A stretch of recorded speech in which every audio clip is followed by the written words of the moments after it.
He will never take a backward step in terms of defending his own rights or other people's rights.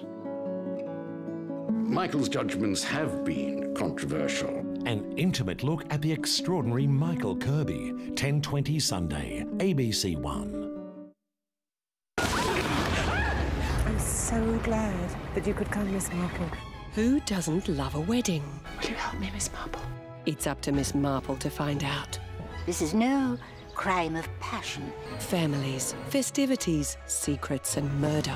I don't think we're dealing with Sherlock Holmes here. Agatha Christie's. You old ladies, you look so benign and yet your brain goes tick-tock, tick-tock. Miss Marple, 8:30 tomorrow, ABC One. Come on a magical mystery tour along the roads of old Britannia with a very familiar python.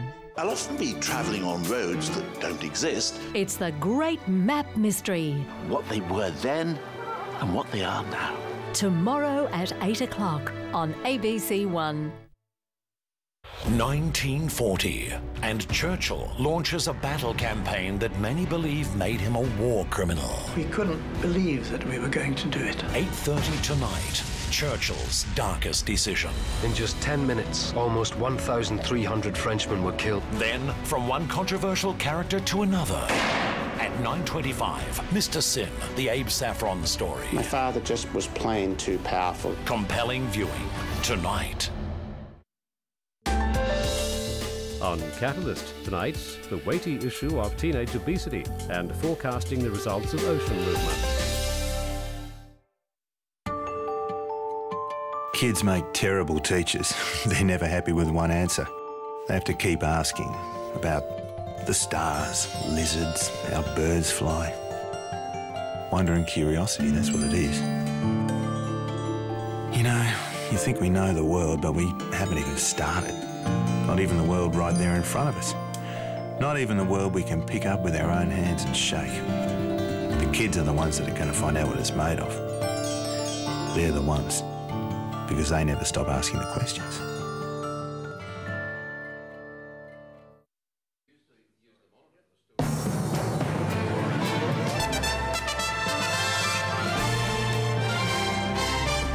Tonight, it's time, Australia's first female Prime Minister.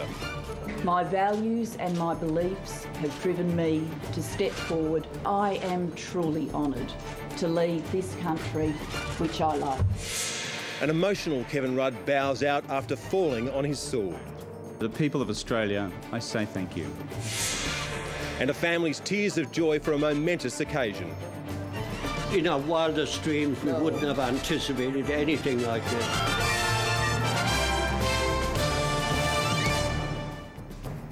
Good evening, Chris Ullman in Canberra with this special edition of ABC News. We'll join your local bulletins a little later, but first, it's been an extraordinary day in the nation's capital.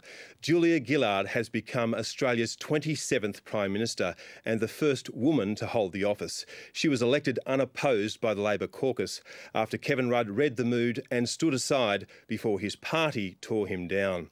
No sooner sworn in, the new Prime Minister put Tony Abbott on notice that he has a fight on his hands at the election that's now hers to call. Let's begin our coverage with Chief Political Correspondent Mark Simpkin. And Mark, it was a day quite unlike any other. Literally, Chris, no one here has seen anything like it. A first-term Prime Minister dumped, a female Prime Minister sworn in, all after a political mugging that was ruthless, swift and effective. Julia Gillard strode to power with a polite diversion. Order the House will come to order. Her ascension simultaneously delivered a new leader, a new Prime Minister and a new chapter in the history books. The Prime Minister. When called on, the Victorian answered. I accept that the government has lost track. We will get back on track.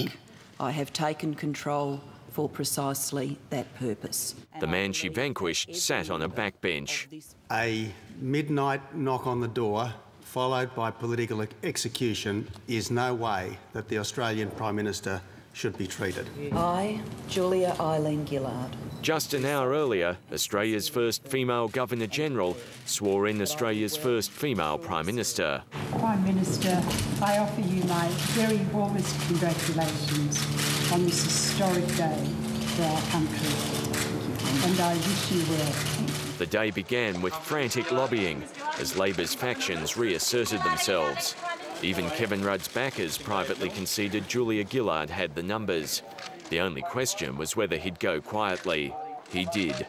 The new leader of the Federal Parliamentary Labor Party, elected unopposed, is Julia Gillard.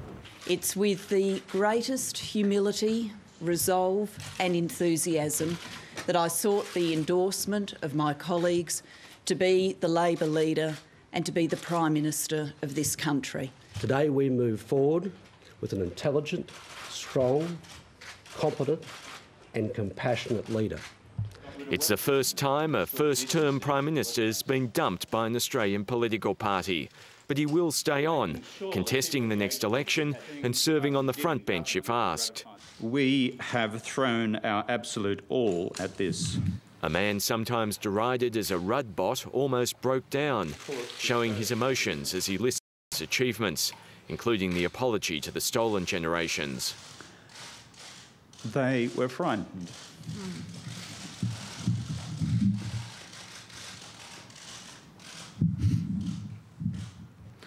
Our job was to make them welcome. What I'm less proud of is the fact that I have now blubbered.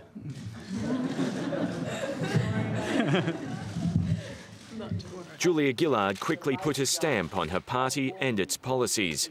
The new leader declared all elements of the mining tax negotiable, with a veiled swipe at the way the government's handled things. We need to do more than consult. We need to negotiate. And she offered an olive branch. I will take the government advertising off our TV screens as soon as possible, and I ask the mining industry to do the same. Even if there's a mining ceasefire, a new and decidedly different fight's begun. When I walked into the chamber today for the first time as Prime Minister, I shook his hand and said, "Game on, I mean it." Well, Mark, as we heard in your report, Julia Gillard has moved to cleanse some policy wounds. What are the changes people are going to see in a Gillard government? Well, there will be changes to policies and personalities. After all, that was the whole point of the spill. Ministers say they only acted after seeing private polling suggesting they faced an electoral wipeout under Kevin Rudd. So Julia Gillard's now under internal pressure to shift to the right on asylum seekers and to the left on climate change, although don't expect to see the ETS resurrected anytime soon. There'll also have to be a front bench reshuffle. It's likely to be fairly limited, but it will have to answer one pressing question: what to do with Kevin Rudd. We'll return to Mark Simpkin a little later. Well, the shudders that ran through the government shook more than a leader loose. It's prompted one of the government's most senior figures to announce he's calling it quits. Finance Minister Lindsay Tanner will go at the next election. It's a serious shake-up for the Labor team. Political reporter Hayden Cooper. Challenged, overwhelmed, dumped. You feel betrayed by Julia Gillard? The long walk of defeat demanded Kevin Rudd's bravest face. Dear, dear. His political killers had crept up in the night. As the news broke, Kevin Rudd's enemies were scheming.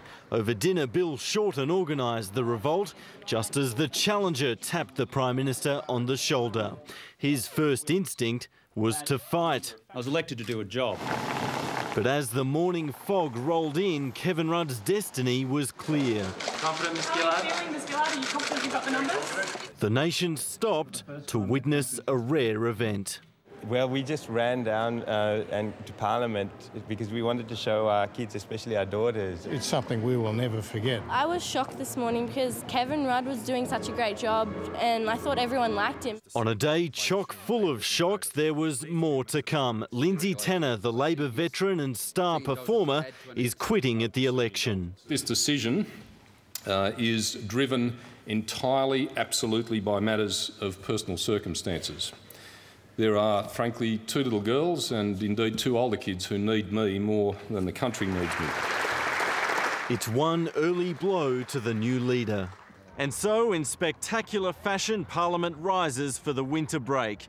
It could be the last time it sits before the election, but that is up to the new Prime Minister.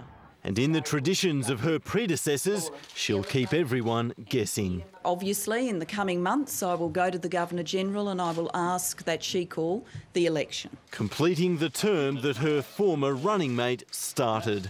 It's a sad end to a winning partnership. Having said all that, folks, we've got a zip.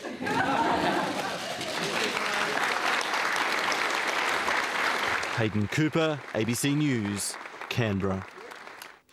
The Gillard ascendancy is remarkable in so many ways, but the achievement of becoming the nation's first female Prime Minister is what's resonated most here and across the country. Dana Robertson reports.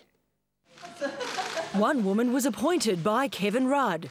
The other brought him down, and in the process added another first to her already brilliant career. First woman, maybe first redhead, will allow others to delve into the history, and I'll allow you to contemplate which was more unlikely in the modern age. But for now at least, Julia Gillard won't be taking the trappings of office.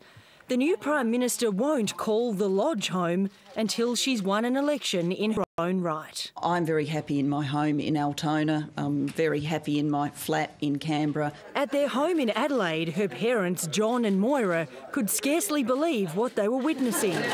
I'd like to see Julia and say, I am the Prime Minister, and then I'll believe it.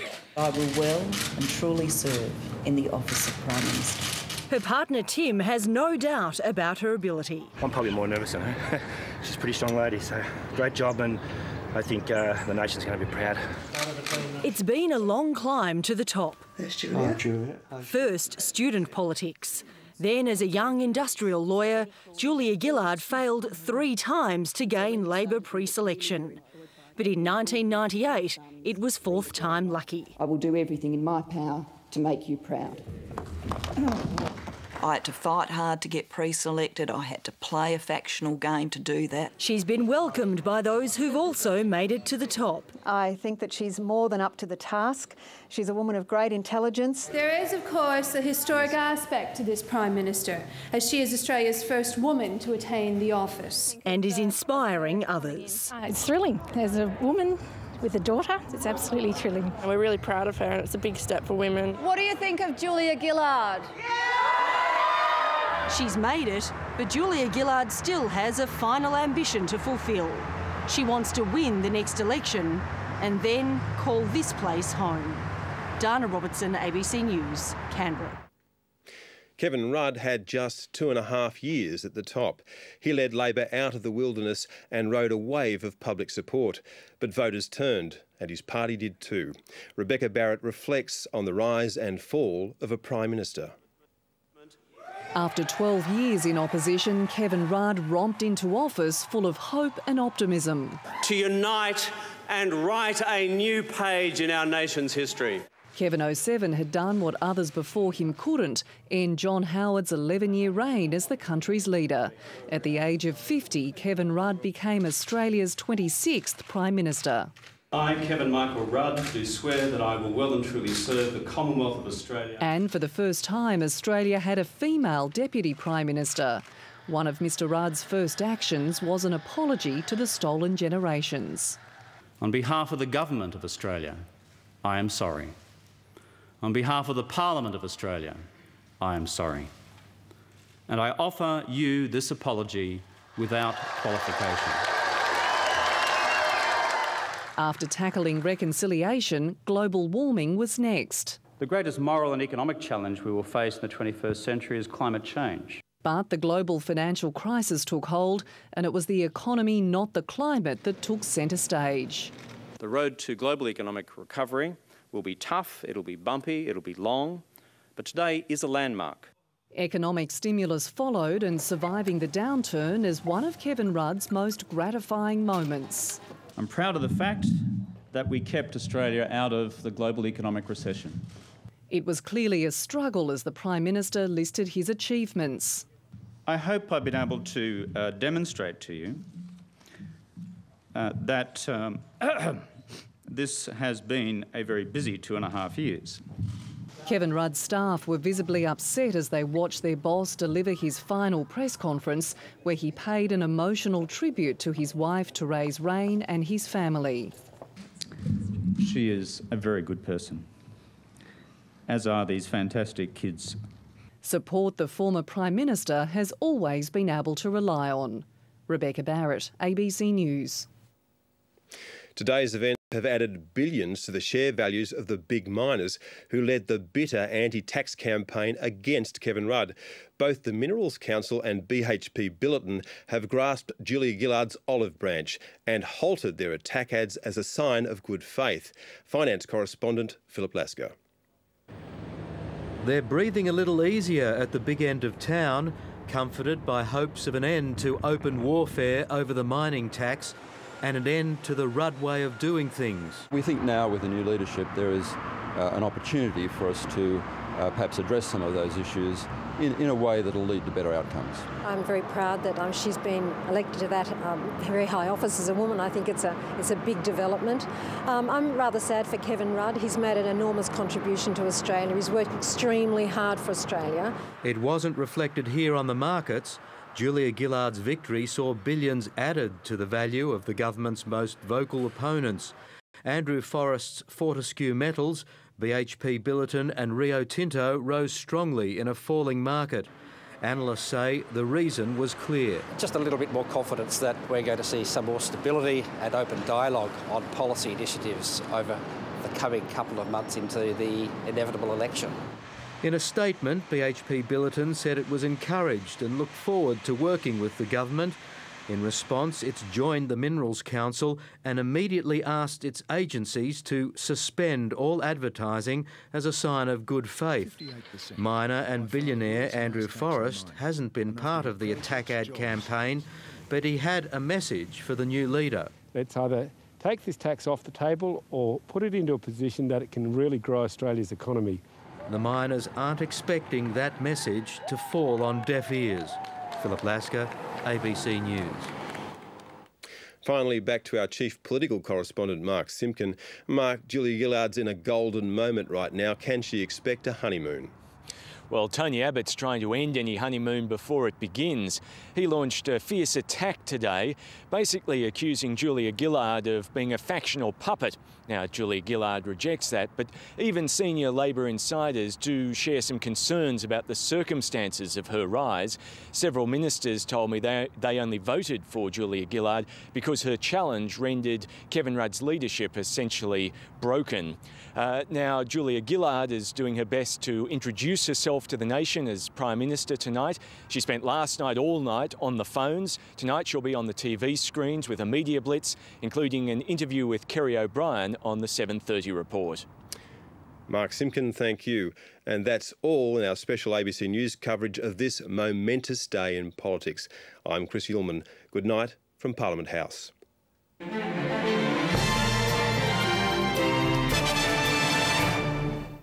Good evening, Dominique Schwartz joining you in Adelaide. Well, as we've seen, it's been a significant day in Australia's political history, a fact certainly not lost on South Australians, given that the new Prime Minister grew up here.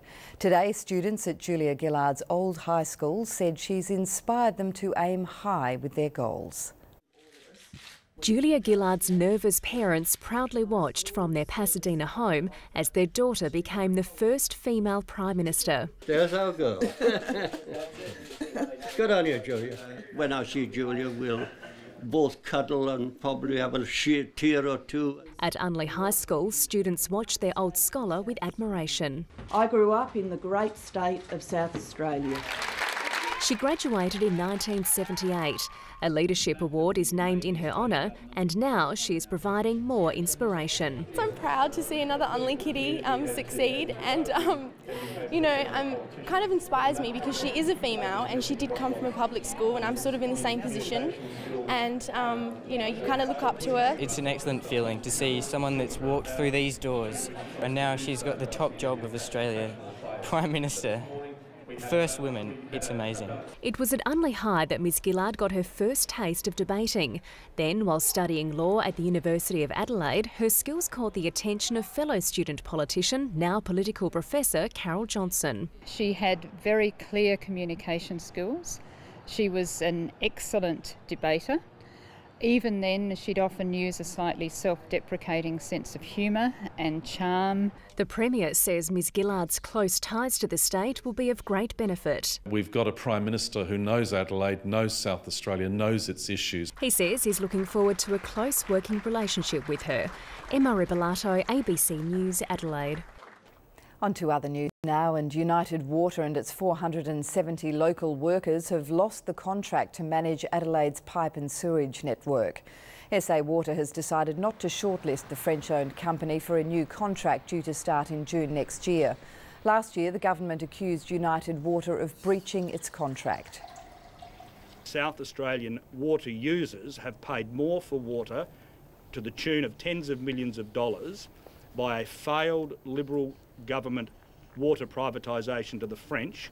The case went to court, but both parties recently agreed to allow an independent expert to resolve the dispute. SA Water says the contract decision was unrelated to the disagreement. It also says it can't guarantee the jobs of United Water staff, but expects many to take up positions with the successful tenderer. The state government's newly appointed Commissioner for Integrated Design won't be taking up her $250,000 a year appointment. Professor Laura Lee helped design the new role when she was Adelaide's thinker in residence.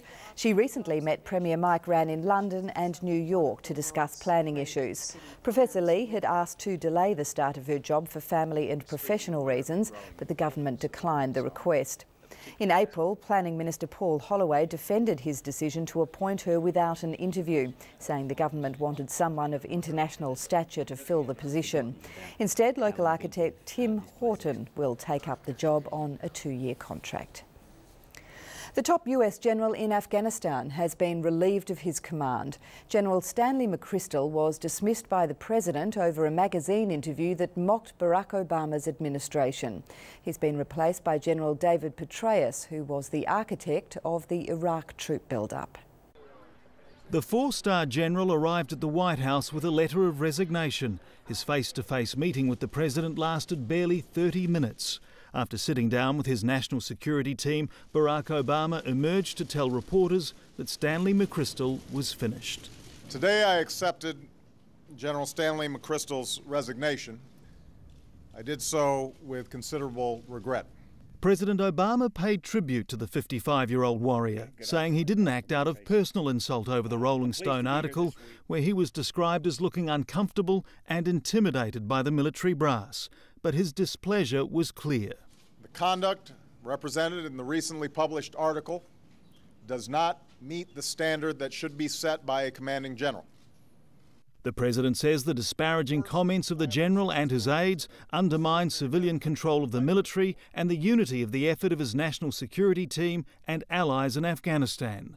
The highly regarded architect of the surge in Iraq, General David Petraeus, who fainted during a congressional hearing last week, is McChrystal's replacement. This is a change in personnel, but it is not a change in policy. His predecessor's ignominious end has highlighted divisions over Afghanistan policy and the size of the task now confronting Petraeus. He's also a prostate cancer survivor, and the president says he's accepted the command at great personal sacrifice. Craig McMurtry, ABC News, Washington. A company whose munitions factory at Gladstone in the mid-north exploded in 2006, killing 3 workers, has been found guilty of breaching safety requirements. Investments and its chief operating officer, Nick Kuzub, were both found guilty of failing to keep a safe work environment. A poorly maintained mixing machine blew up, killing 3 men and injuring 2 others. Relatives of the victims have welcomed the verdict. All I can say is we waited 4 years. We've now found out that it was totally preventable. What more can I say? The Industrial Court will hear submissions on a penalty next month. Well, Well, the Socceroos saved their best till last, but it wasn't enough to keep their World Cup hopes alive. The 2-1 win over Serbia provided a bittersweet conclusion to Australia's campaign. The victory was the Socceroos' first over a European opponent at a World Cup, but wasn't substantial enough to secure a place in the knockout phase. Peter Wilkins reports from Nelspruit. There were several signature moments during the Socceroos' last hurrah in South Africa, but any thoughts of a tournament-saving victory seemed remote during a first half dominated by Serbia. A combination of poor finishing and outstanding keeping from Mark Schwarzer kept his team in the contest. A fantastic save by Mark Schwarzer. There were only fleeting glimpses of Australian authority. Despite a bright start to the second half, the pattern continued until the Socceroos grabbed hold of the match.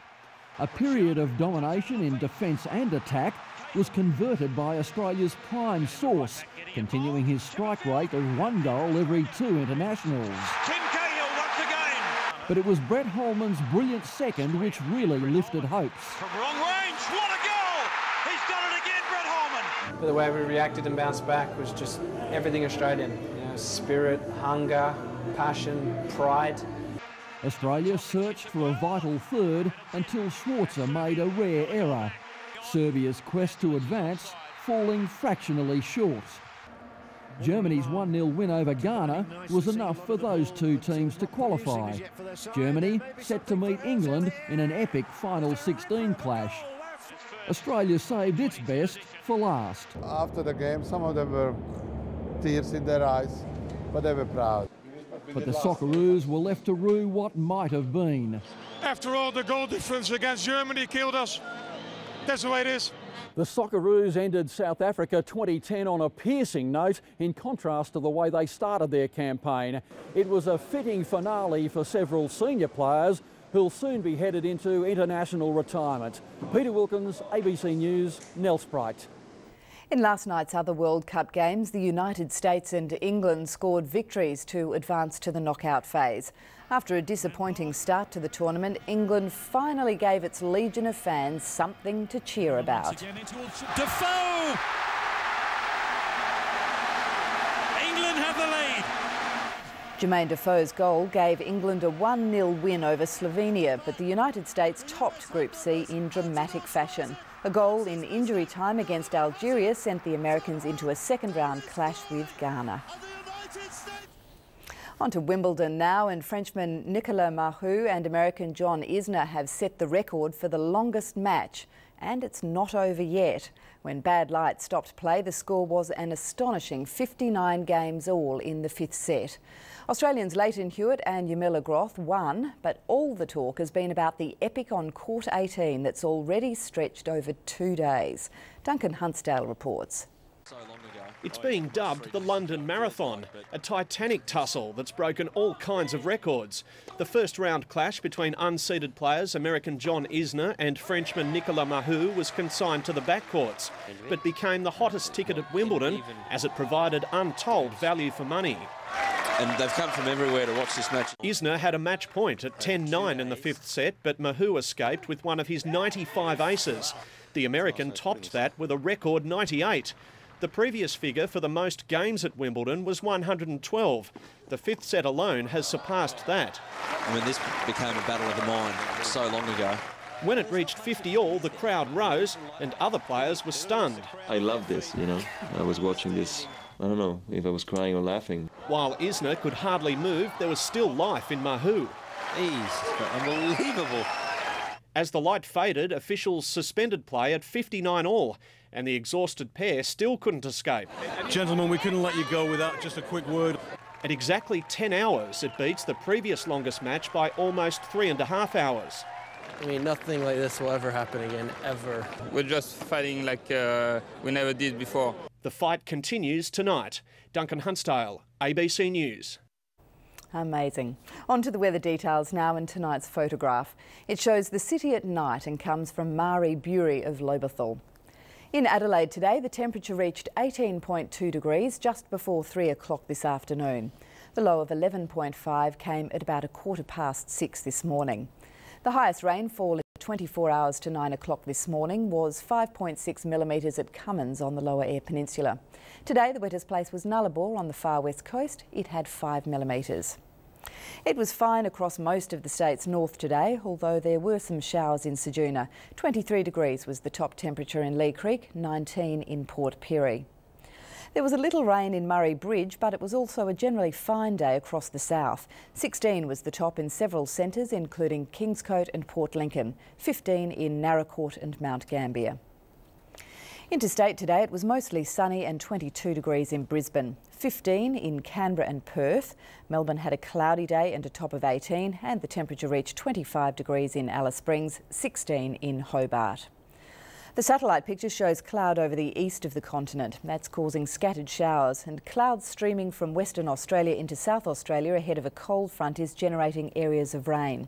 These will extend throughout South Australia tomorrow, with possible early morning thunderstorms near southern and western coasts. A new high developing over the Bight on Saturday should see showers contract to the southern agricultural area and the west coast. Taking a look interstate tomorrow, a shower or two is expected in Townsville, Brisbane and Sydney, and rain is forecast in Canberra, Melbourne and Hobart. But it should be mostly sunny and 33 degrees in Darwin.